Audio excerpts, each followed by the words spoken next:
Empat remaja berinisial MSW, KCG, AEA, dan GK menjadi tersangka penyebar video gadis mandi berinisial KPD asal salah satu desa di Klungkung setelah diamankan Satreskrim Polres Klungkung.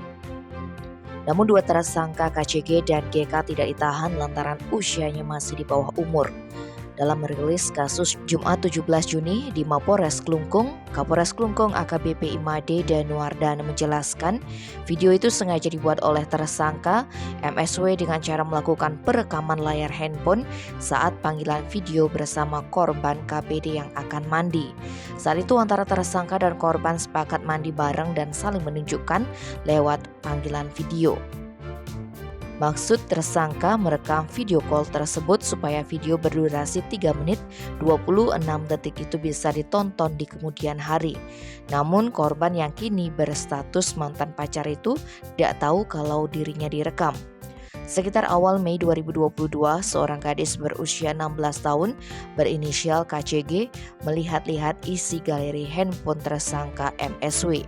Rupanya keduanya sudah berstatus pacaran selepas tersangka MSW putus hubungan dengan korban. Selain itu, antara KCG dan korban sudah saling kenal. Tanpa diketahui pemilik video, KCG menyimpan video porno dengan mengirimkan kembali ke HP miliknya. Ia bermaksud suatu nanti akan menunjukkan video itu ke orang tua korban.